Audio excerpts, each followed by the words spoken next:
우리 하나님 말씀 시편 4편 보겠습니다. 시편 4편 1절에서 8절까지 교독하겠습니다.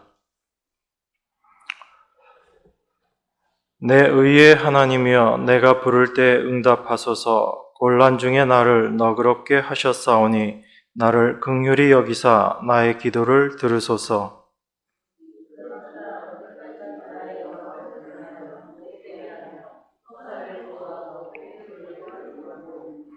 여호와께서 자기를 위하여 경건한 자를 택하신 줄 너희가 알지어다. 내가 부를 때 여호와께서 들으시리로다.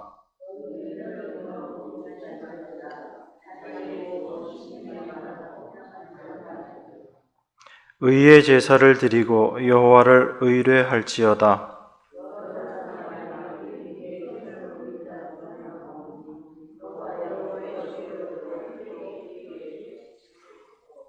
주께서 내 마음에 두신 기쁨은 저희의 곡식과 새 포도주의 풍성할 때보다 더하니이다.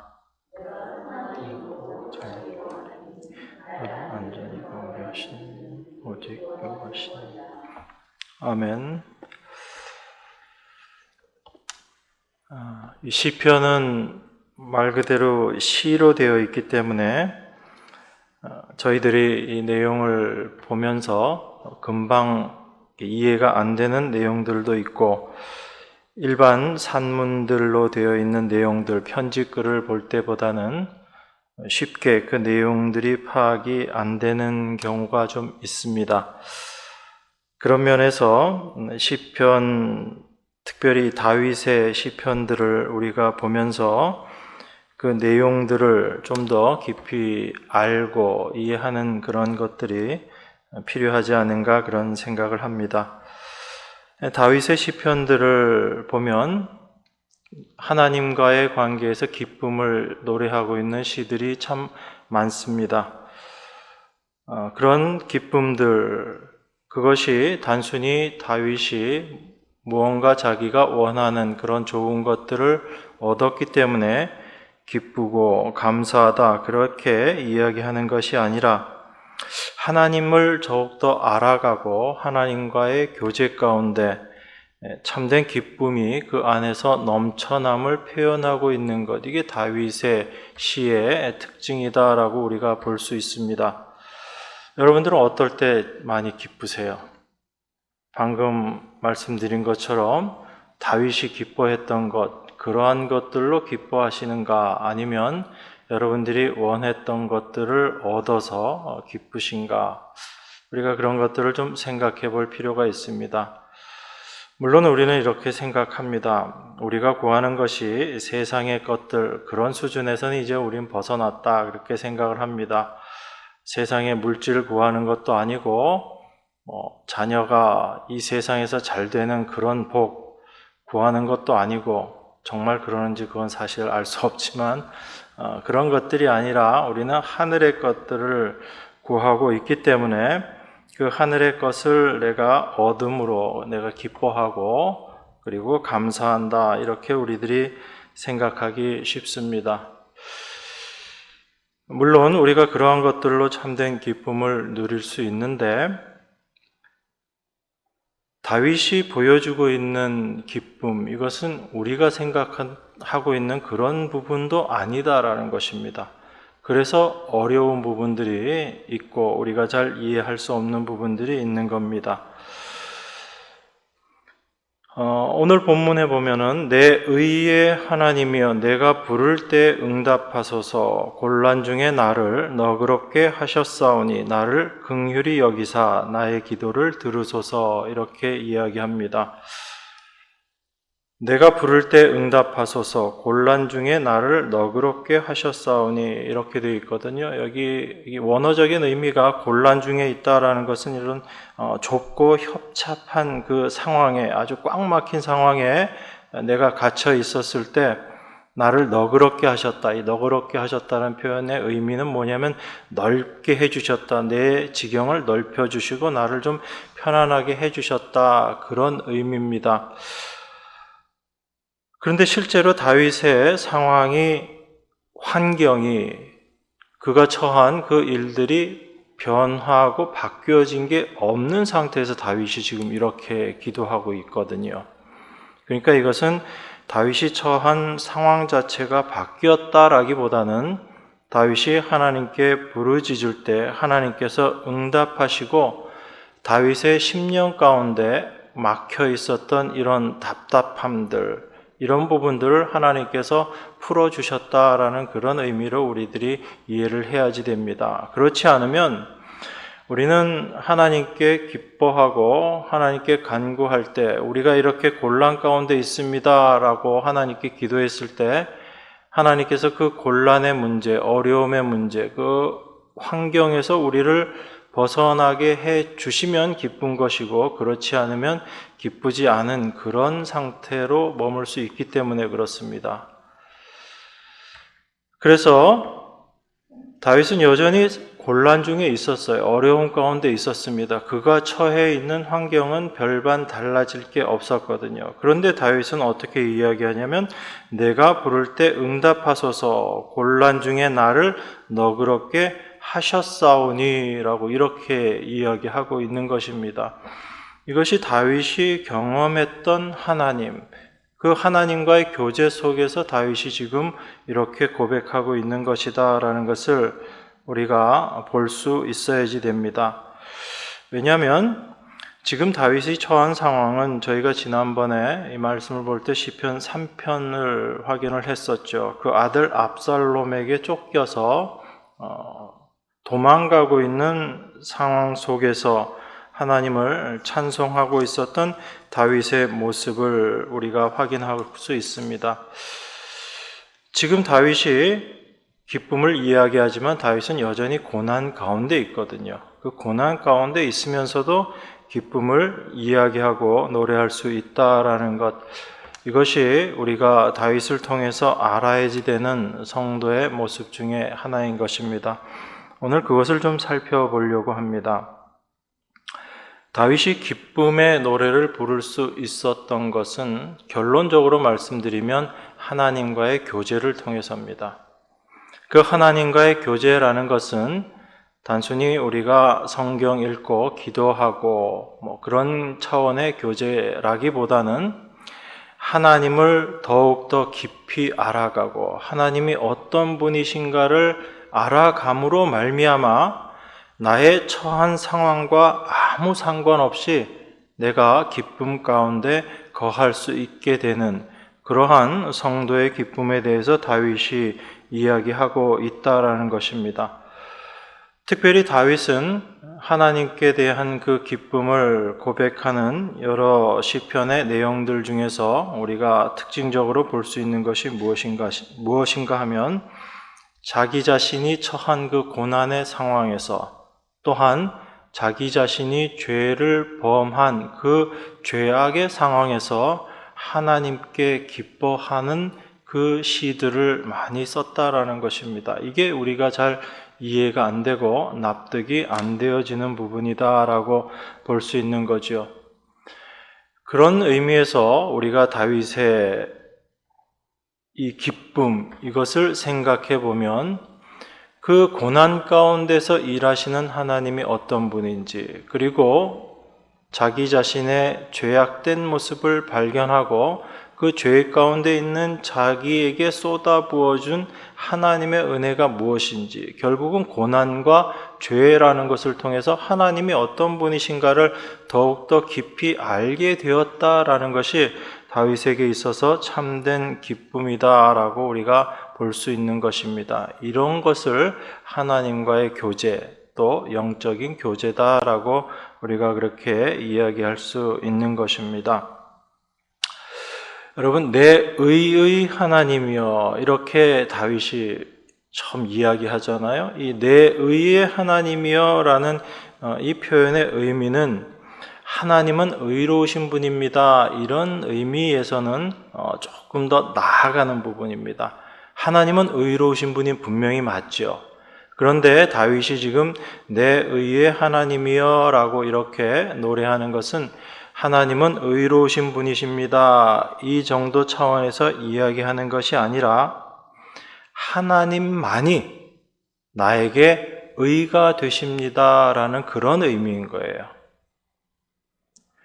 이것은 하나님만이 나에게 의가 된다라는 것은 하나님 이외에 다른 그 어떤 것도 나에게 있어서 의가 되는 것은 없다라는 그런 이야기인 겁니다. 우리가 많이 오해하는 것 중에 하나가 하나님의 의로우심, 그리고 하나님께서 나의 참된 의가 되십니다라고 우리가 고백하면서도 여전히 우리가 버리지 못하는 게 있어요. 아니라고 하면서도 여전히 버리지 못하는 것, 바로 나의 의라는 겁니다. 자기 의라는 것을 우리는 버리지 못하고 여전히 살아가고 있는 거예요.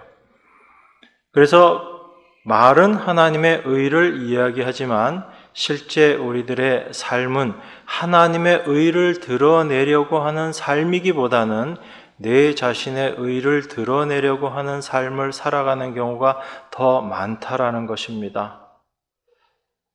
잘 수긍이 안 되시나요? 그 말이?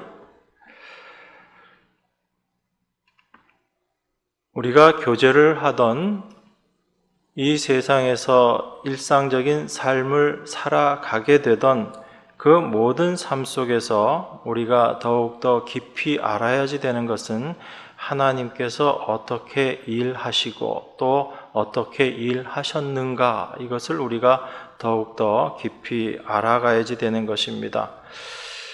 그런데 그 하나님의 일하심을 올바로 알아가기 위해서는 하나님이 어떤 분이신가를 우리가 아는 것이 전제가 되어야지 되고, 그 하나님이 어떤 분이신가를 알기 위해서 우리가 이 말씀들을 보는 것입니다. 이 말씀을 통해서 하나님께서 당신을 어떻게 나타내시고 우리에게 보여주고 계시는가라는 것을 말씀을 통해서 우리가 확인해야지 되는 거죠. 다윗은 오직 하나님만이 나에게 의가 되시는 것이고 그 이외에 어떤 것들도 나에게는 의가 되지 않는다라고 이렇게 이야기하는 것, 이게 내 의의 하나님이여 라고 이야기하고 있는 다윗의 고백의 의미입니다.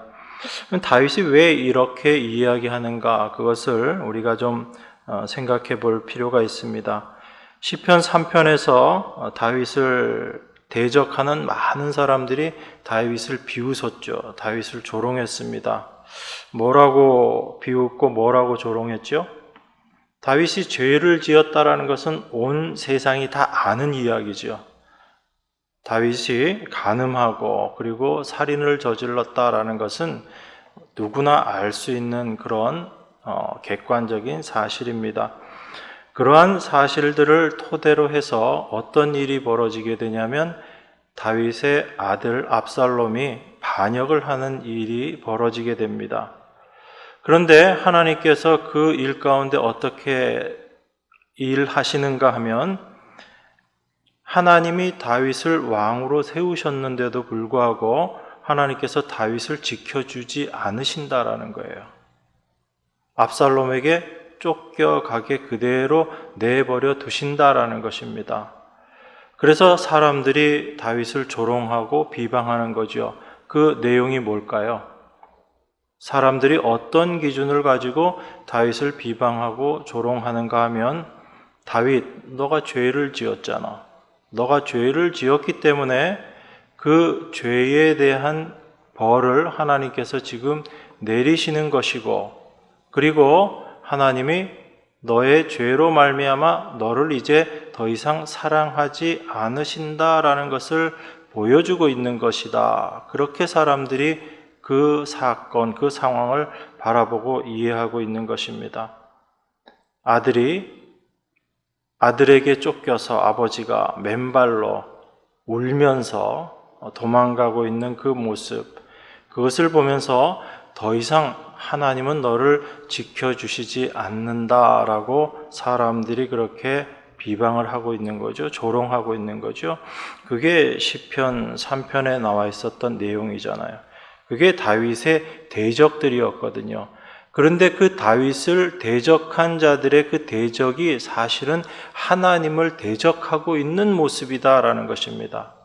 왜냐하면 그들은 다윗의 그 모습을 통해서 하나님이 어떤 분이신지에 대해서 오해하고 있었고 하나님을 올바로 알고 있지 못했기 때문에 다윗 가운데서 일하시는 하나님을 알지 못하고 다윗을 대적한 거예요. 그렇기 때문에 그 모습은 사실 다윗을 대적한 것이 아니라 하나님을 대적한 거예요. 그래서 그 대적들이다라고 이야기할 때 그 대적들의 실체는 무엇이냐면 바로 하나님을 대적하는 대적들이다라는 얘기예요.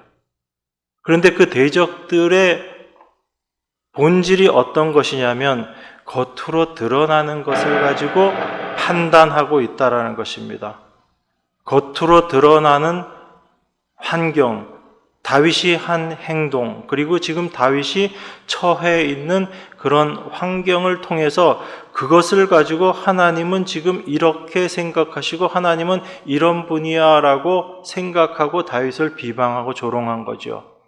바로 그 모습 자체가 하나님이 어떤 분이신지를 알지 못하고 하나님을 대적하는 대적의 모습이라는 것입니다. 그게 이 세상의 사고 방식인 거예요. 너는 이런 행위를 했고 이러한 일들로 말미암아 하나님께서 너를 벌 주시고 있는 것이고, 그리고 너가 지금 그런 어려운 환경에 처한 것을 보니까 하나님은 너를 사랑하시지 않는 것이야. 그렇게 이야기하는 거죠. 이게 우리들이 일반적으로 생각하고 있는 사고의 틀이잖아요. 우리가 우리 자신의 삶을 바라볼 때도 그렇고 세상을 바라보고 우리 주변을 바라볼 때도 우리가 늘 그런 생각을 하잖아요. 그래서 어떤 사람이 심한 병에 걸리면 또 그 병이 쉽게 낫지 못하는 상황으로 계속 가게 되면 우리 마음 가운데 왠지 불편함이 있게 되는 것이 그런 거지요. 저희 교우들 중에 누가 사업에 실패를 했다라는 소리를 듣게 되면 왠지 마음에 불편함이 있게 되는 것이고, 저 형제가, 저 자매가 무슨 잘못을 했을까라는 그런 생각이 우리 안에 불현듯 스치는 것도, 우리 안에 여전히 그런 세상의 기준, 하나님을 대적하는 그런 대적의 기준들이 우리 속에 자리 잡고 있기 때문에 그런 것입니다. 그래서 우리는 오늘 이 다윗의 시편의 말씀들을 통해서 이 세상의 기준과 하나님의 기준이 어떻게 다른 것인가라는 것을 우리가 분명히 알아야지 되고, 그 다름을 통해서 하나님은 어떤 분이신가라는 것을 우리가 더욱더 깊이 알아야지 되는 것입니다. 그것을 알게 될 때 우리의 행위, 우리의 처한 환경으로 말미암아 낙담하고 낙심하는 것이 아니라 그 어려움과 곤란한 상황 속에서도 하나님으로 말미암아 기뻐할 수 있는 그런 참된 성도의 삶을 살아낼 수 있기 때문에 그렇습니다. 그래서 오늘 본문의 말씀이 참으로 귀중한 것이다 라고 생각을 합니다. 다윗은 내 의의 하나님이여 라고 말씀하면서 나에게 있어서 참된 의는 오직 하나님밖에 없다. 나의 어떤 것도 의가 되지 못한다. 세상의 그 어떤 것들도 의가 될 수 없다라고 고백하고 있는 것입니다. 이렇게 고백할 수 있는 것은 다윗이 하나님의 어떤 분이신지를 알았기 때문에 그래요.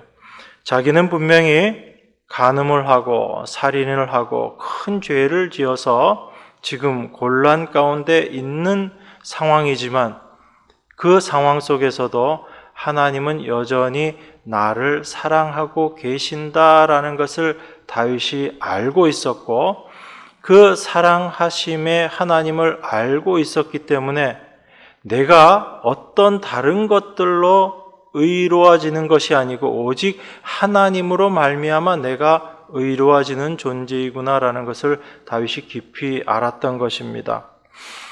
여러분, 다윗이 범죄하고 나서 다윗의 죄를 대신해서 죽은 사람이 두 사람이 있습니다.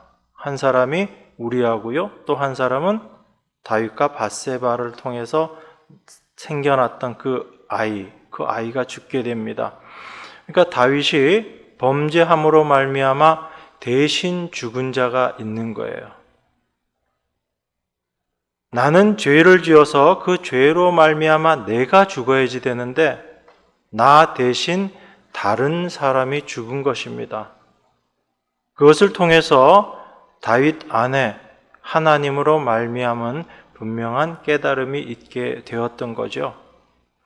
나는 죄로 말미암아 죽을 수밖에 없는 그런 죄인인데 하나님의 사랑은 내가 죄를 지은 것으로 하나님의 사랑이 나에게서 떠나가지 않는다라는 것을 다윗이 확인하게 됩니다. 그게 사무엘하 12장에 보면 그 이후에 다윗과 밧세바가 다시 아이를 낳아요. 그게 솔로몬입니다. 그 솔로몬을 낳게 됐을 때 하나님께서 나단 선지자를 다윗에게 보내죠. 그러면서 그 솔로몬을 뭐라고 부르라고 얘기하죠?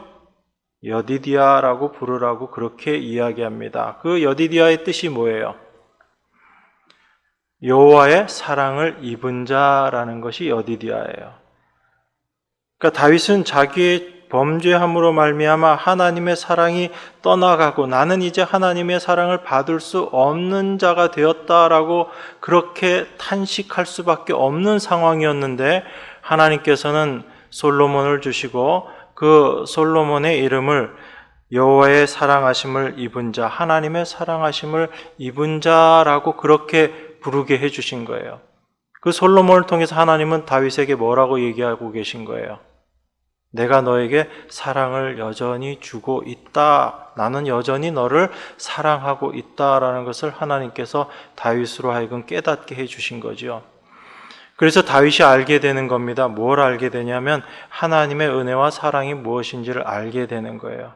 내 자신의 행함과 상관없이 내가 어떠한 존재인지 아무 상관없이 내가 어떤 환경에 있는지와 상관없이 하나님은 여전히 나에게 의로움이 되시고 그 의가 되시는 하나님은 나를 여전히 사랑하고 계신다라는 것을 다윗이 알게 된 것입니다.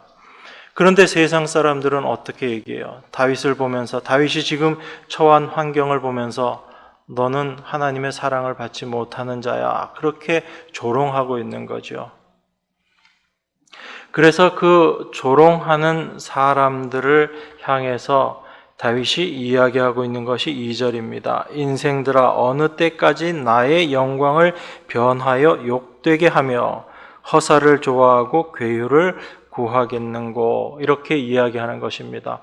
다윗에겐 분명하게 하나님의 사랑, 하나님의 은혜가 무엇인지를 알고 그 은혜 가운데 있었습니다. 그런데 세상 사람들은 그 하나님의 의만이 나에게 참된 의가 된다라는 것을 알고 그 하나님만이 나에게 참된 영광이다라는 것을 알고 있는 다윗에게 세상 사람들은 오히려 그 하나님의 하나님의 영광을 욕되게 하고 있는 거죠. 어떻게?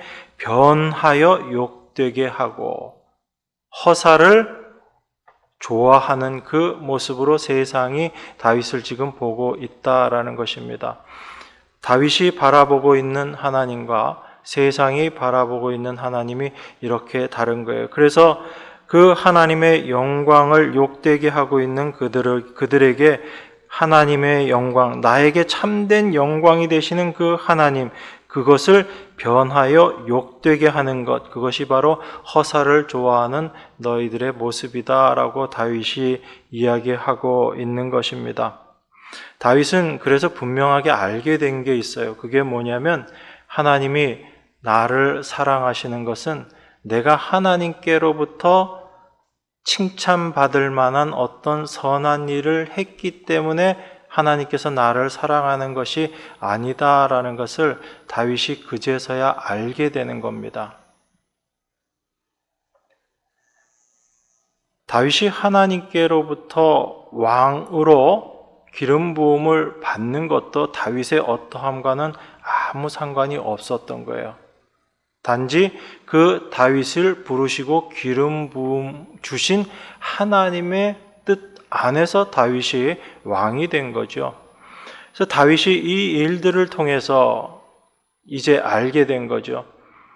다윗이 밧세바의 사건이 있기 전까지는 모든 일에서 승승장구했습니다. 실패한 이야기가 성경에 나오지 않아요. 다윗은 모든 일에서 승리했었거든요. 그래서 다윗은 혹시 그렇게 생각했을 수 있습니다. 내가 이제 이렇게 모든 승리를 할 수 있는 것, 이것은 내가 하나님 앞에 올바른 자이기 때문에 하나님께서 나에게 승리를 주시는구나, 그렇게 생각했을 수 있었을 거죠. 그런데 다윗이 범죄함으로 말미암아 참된 하나님을 이제 알게 된 것입니다. 그런데 더 감사한 것이 무엇인가 하면, 내가 이렇게 죄를 범하고 하나님 앞에 도무지 설 수 없는 그런 모습인데도 하나님의 그 사랑은 도무지 나에게서 떠나가지 않더라라는 것입니다. 그걸 통해서 다윗이 분명하게 알게 된 거죠. 하나님이 나를 사랑하시는 것은 내가 하나님께 사랑받을 만한 특별한 일을 해서 사랑받는 것이 아니라 하나님께서 나를 택해서 부르셨기 때문에, 그 사랑 안에 내가 거하게 되었기 때문에 내가 사랑받는 자로 존재하는구나, 이것을 다윗이 알게 된 거죠. 그래서 다윗은 어떤 외적인 환경, 어떤 행함을 가지고 하나님을 판단하고 평가하는 것, 이것을 하나님의 대적으로 다윗이 단정 지을 수 있었던 거예요. 하나님은 그런 분이 아니시다라는 것을 분명히 알았기 때문에. 이것이 우리 안에 다윗을 통해서 확인되어져야지 되는 내용입니다. 3절에 보면 이렇게 이야기합니다. 여호와께서 자기를 위하여 경건한 자를 택하신 줄 너희가 알지어다. 내가 부를 때에 여호와께서 들으시리로다. 이렇게 이야기합니다. 여기 보니까 하나님께서 경건한 자를 택하셨다라고 그렇게 이야기합니다.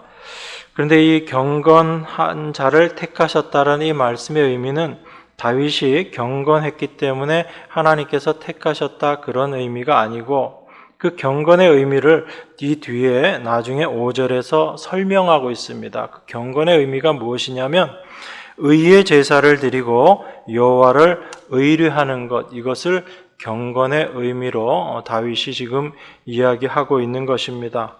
그래서 이 내용을 우리가 조금 생각해 보기를 원합니다.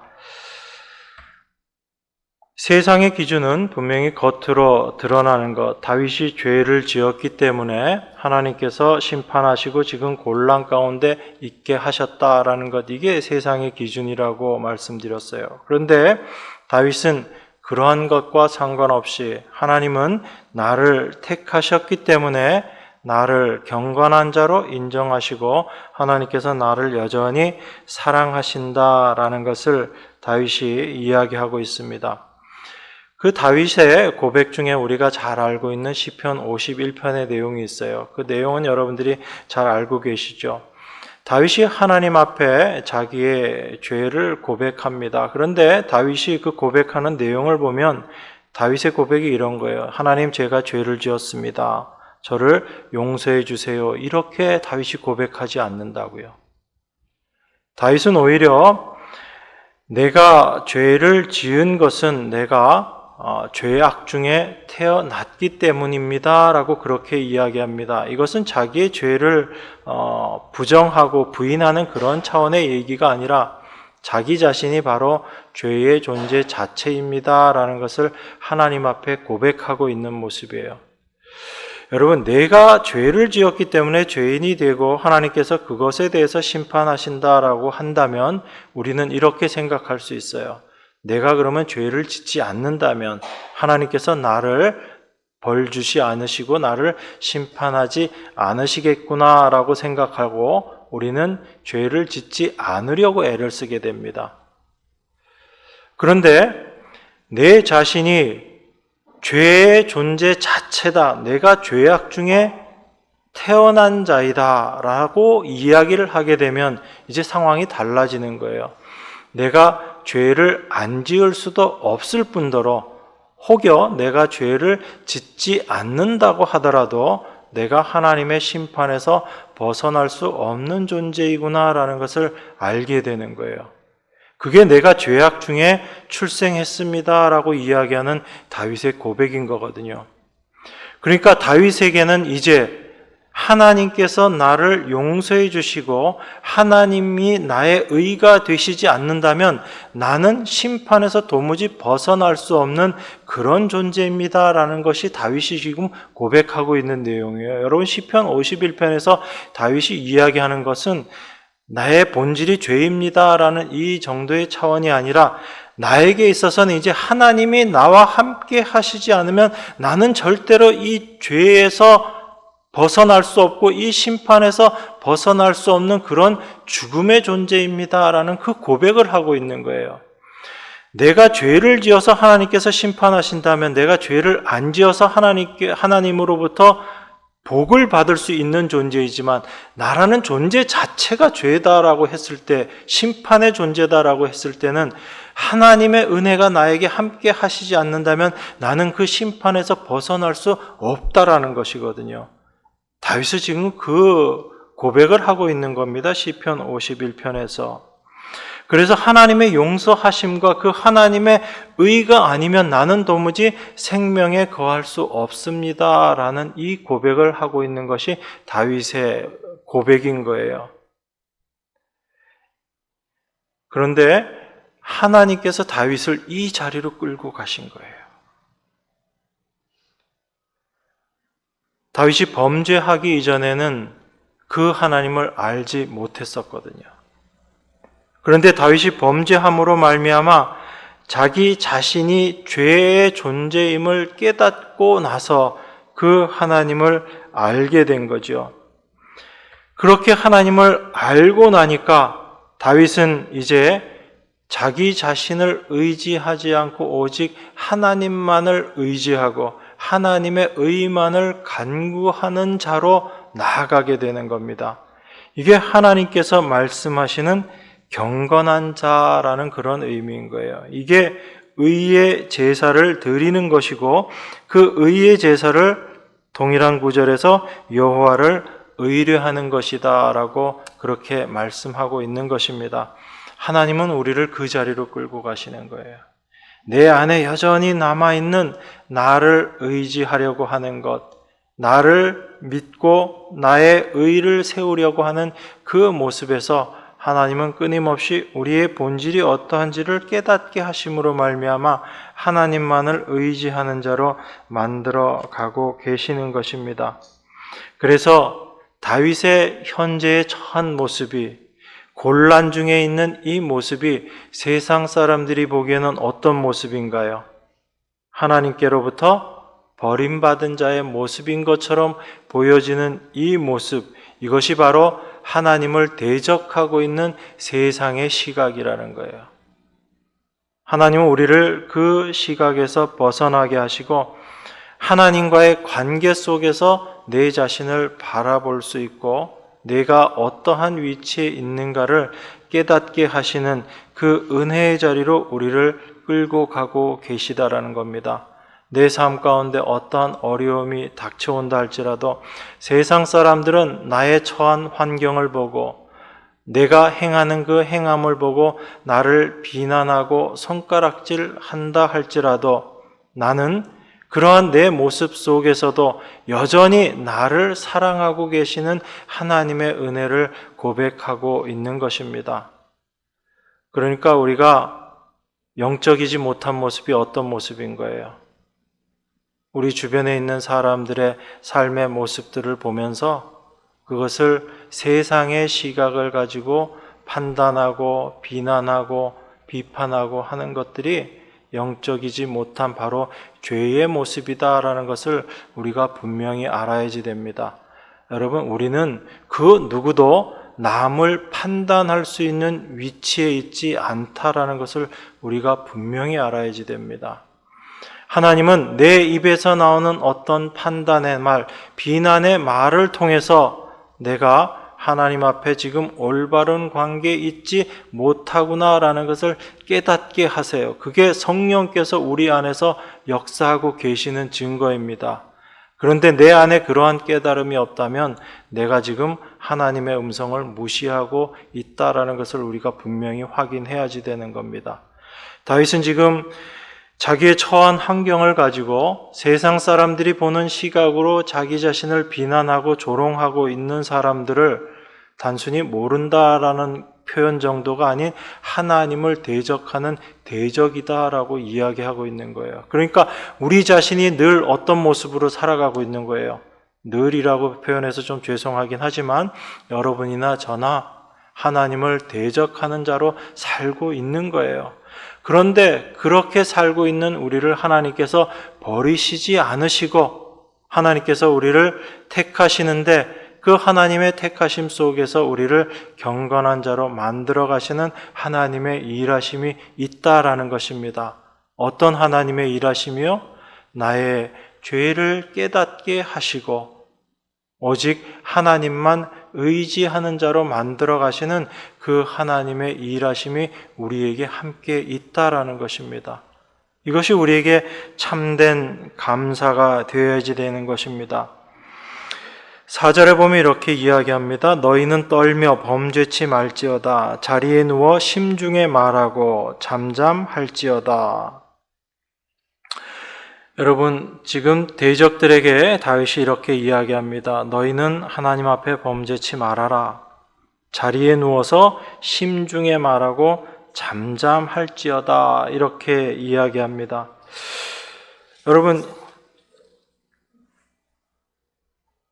여러분들이 곰곰이 누워서 여러분 스스로 아무것도 어떤 다른 것들보다 잠잠한 가운데 우리 마음 가운데 여러분 스스로가 이렇게 쭉 생각을 해보면 여러분 자신의 모습이 어떻게 받아들여지세요? 여러분들의 모습이 어떻게 보이세요? 가만히 누워서 정말 여기 다윗의 표현 그대로 너희는 떨며 범죄치 말지어다 이렇게 얘기했는데 여기 떨며 범죄치 말지어다라는 이 표현은 다른 데서 성경 각주를 보면 분내어서 이런 표현입니다. 이게 시편 2편에 있었던 그 내용이거든요. 분을 내고 하나님께 대적하는 그런 자의 모습인데 너희들 그렇게 하지 말고 조용히 누워서 너 마음 가운데 어떤 생각이 들었는지 한번 곰곰이 생각해 봐라 라고 이야기합니다. 여러분 그렇게 곰곰이 생각하게 될 때 우리 안에서 어떤 것들이 발견되어져요?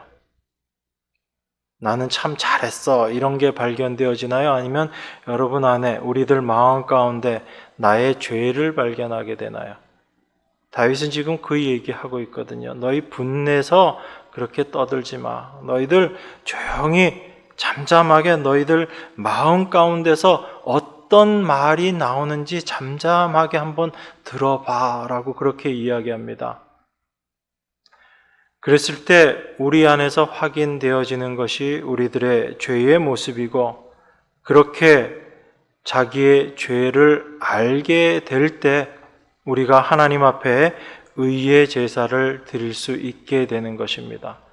다윗은 지금 우리에게 그 모습을 이야기하고 있는 거예요. 그래서 그 의의 제사를 드리는 자들이 여호와를 의지하는 자들이다라고 다윗이 그렇게 이야기하고 있는 것입니다. 여러분 우리 같은 시편의 32편 한번 보겠습니다. 시편 32편 제가 1절부터 봉독하겠습니다. 허물의 사함을 얻고 그 죄의 가리움을 받은 자는 복이 있도다. 마음에 간사가 없고 여호와께 정죄를 당치 않는 자는 복이 있도다.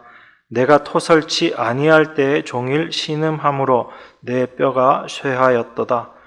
주의 손이 주야로 나를 누르시오니 내 진액이 화하여 여름 가물의 마름같이 되었나이다.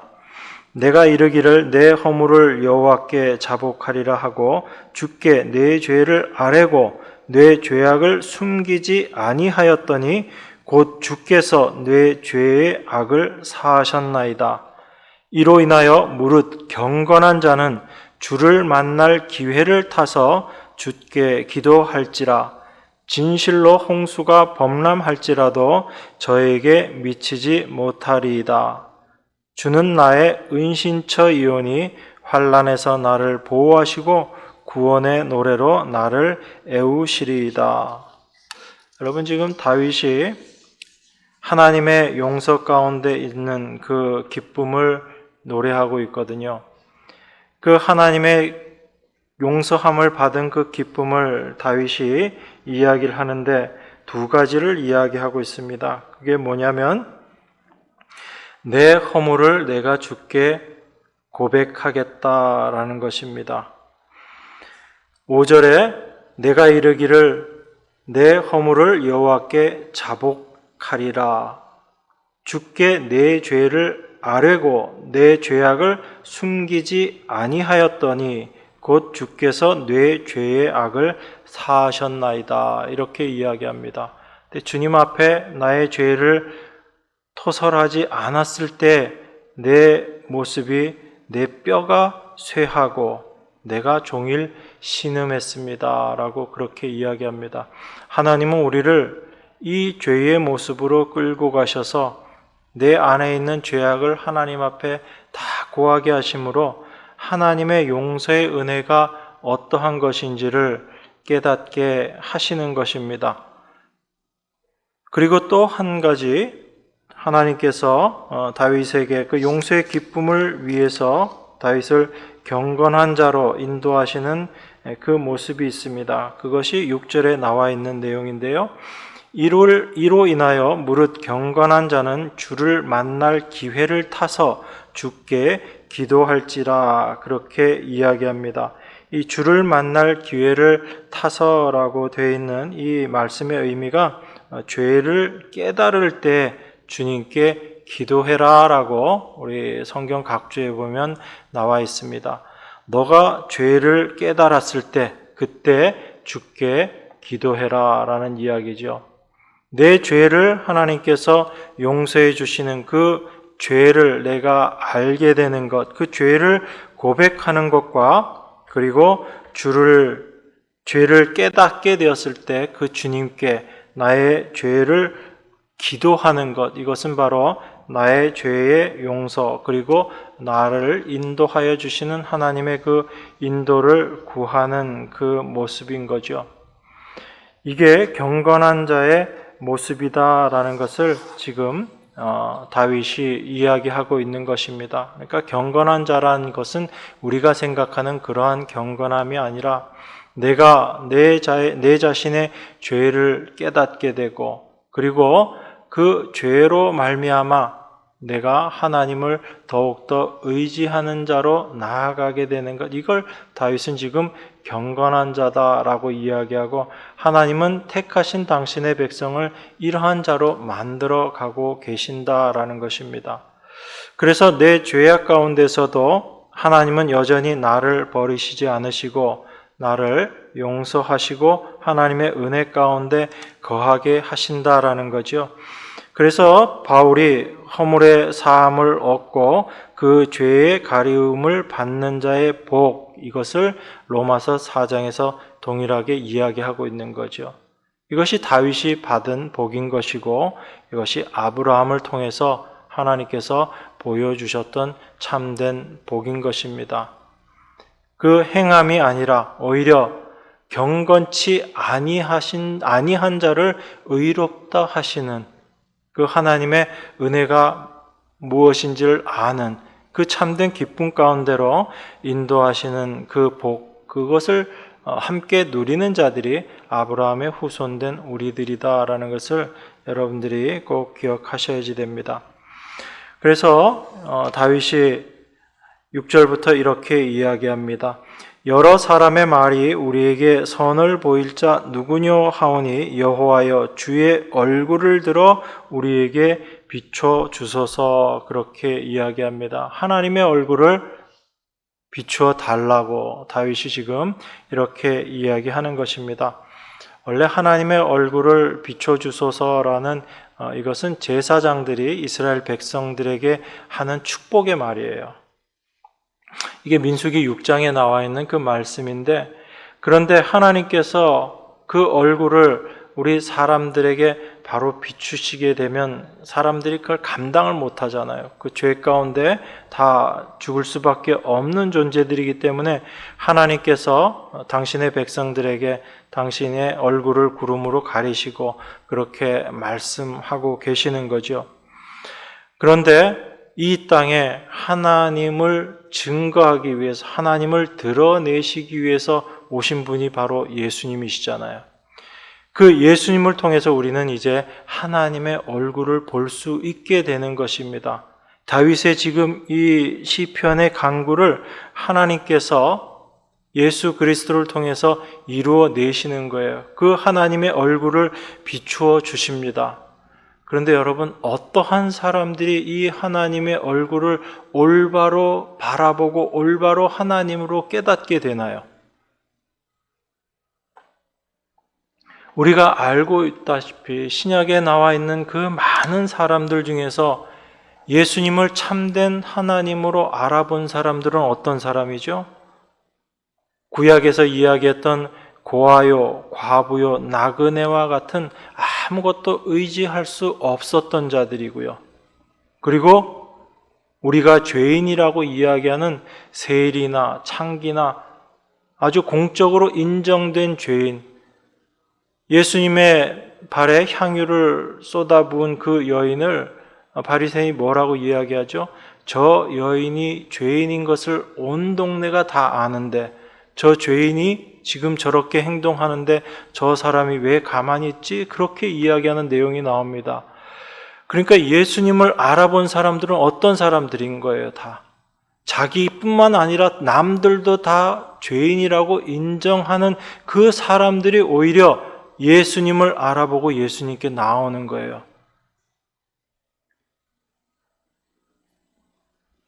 그런데 우리는 여전히 그렇게 생각하지 못하잖아요. 우린 뭔가 뛰어나야지 예수님을 우리가 알 수 있고 그 예수님께 나아갈 수 있다라고 생각하지만 정말 예수님께서 이 땅에 오셨을 때 하나님께서 당신의 얼굴을 우리에게 비추셨을 때 그 하나님께로 나아갔던 자들은 어떤 자들인가 하면 세상에서 힘이 없는 자들, 스스로 세상에서 힘이 있다고 생각했던 사람들은 예수님을 다 핍박했거든요. 그래서 예수님께서 이 땅에 오실 때 세상 사람들이 보기에 민망한 모습으로 오신 거예요. 세상 사람들은 다 거리끼는 그런 모습으로 오신 겁니다. 그래서 세상의 힘을 추구하는 것, 세상의 기준을 가지고 예수님을 바라봤던 자들은 한 사람도 예수님을 알아보지 못한 거예요.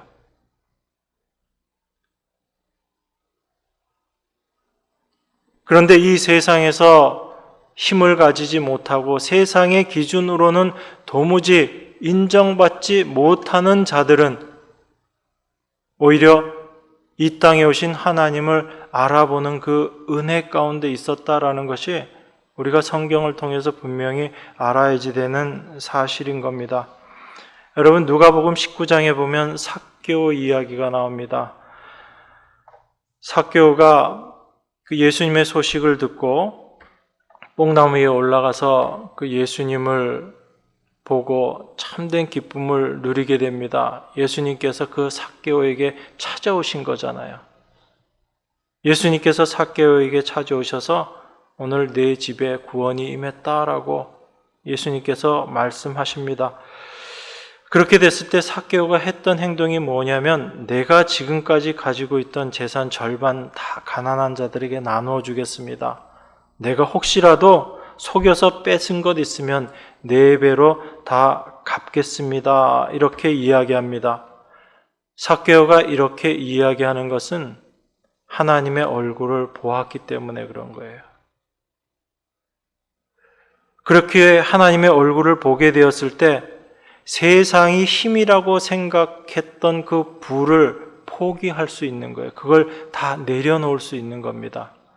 삭개오가 그러한 행동을 해서 구원을 받은 것이 아니라 하나님의 구원이, 하나님의 얼굴이 삭개오에게 비춰짐으로 말미암아 삭개오를 통해서 그러한 일들이 나타나게 되는 거죠.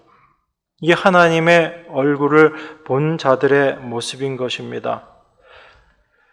이것이 바로 잃어버린 자를 구원하여 오신 하나님의 일하심인 거예요.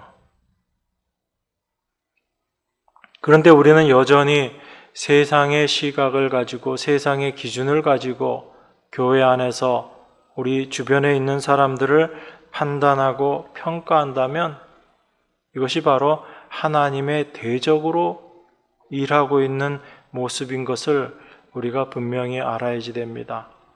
하나님은 그것을 우리에게 깨닫게 해주세요. 내가 하나님의 대적 맞구나. 이것을 고백하는 그 자리로 하나님께서 우리를 이끌어 주실 것입니다. 그 하나님의 은혜가 여러분들에게 임하시게 될 때 나는 정말 죄악 중에 출생한 자가 맞습니다. 나는 죄인 맞습니다. 그래서 나는 도무지 나를 의지할 수 없고 하나님만 의지할 수밖에 없는 그런 자가 맞습니다. 라는 이 고백의 자리로 여러분들을 인도하실 거예요. 그 자리가 바로 경건한 자의 자리, 의의 제사를 드리는 자의 자리인 것을 우리가 분명히 기억해야지 됩니다. 그렇게 될 때 7절 8절입니다. 주께서 내 마음에 두신 기쁨은 저희의 곡식과 새 포도주의 풍성할 때보다 더하니이다. 내가 평안히 눕고 자기도 하리니 나를 안전히 거하게 하시는 이는 오직 여호와시니이다. 나의 어떠함이 아닌 오직 하나님께서 나에게 기쁨을 주심으로 말미암아 세상 사람들이 참으로 풍성하고 기쁨으로 누리는 것보다 더 큰 기쁨을 내가 누릴 수 있게 되는 것이고 내가 어떤 염려와 고민 없이 평안히 자고 누울 수 있는 것은 오직 여호와가 나와 함께 하시고 나를 안전하게 거하게 하심으로 가능한 일입니다. 하나님만 의지하는 이 고백을 하는 자로 우리들을 만들어 가시는 것입니다. 이것이 다윗이 지금 고난 중에서 어려움 가운데 있으면서 참된 하나님의 은혜가 무엇인지, 하나님 앞에 경건한 자의 모습이 어떠한지를 자기의 고난의 삶의 모습을 통해서 우리에게 보여주고 있는 것이죠. 이것이 다윗이 알았던 하나님이에요. 이 하나님을 여러분과 저도 더욱더 깊이 알아가며 오직 하나님만 의지하는 자로 날마다의 삶을 살아가시는 여러분과 제가 되기를 바랍니다. 기도하겠습니다. 하나님의 은혜를 감사드립니다. 우리를 경건한 자 되게 하시는 그 하나님의 일하심을 감사드립니다. 우리의 어떠함이 아니요 하나님의 모든 죄악을 용서해 주시며 그러한 우리를 하나님의 사랑 가운데 거하게 하시는 그 하나님의 은혜를 더욱더 깊이 알아감으로 하나님을 더욱더 의지하는 자 되게 하시는 하나님의 은혜를 이 시간 감사드립니다. 주께서 저희들 안에 날마다 일하심으로 더욱더 그 하나님을 알아가는 자 되게 하시고 오직 주만 의지하는 자 되게 하셔서 날마다의 삶 가운데 의의 제사를 드리는 저희 모두가 될 수 있도록 하나님 축복하시고 인도하여 주시옵소서. 우리를 구원하신 예수 그리스도 이름으로 기도드리옵나이다. 아멘.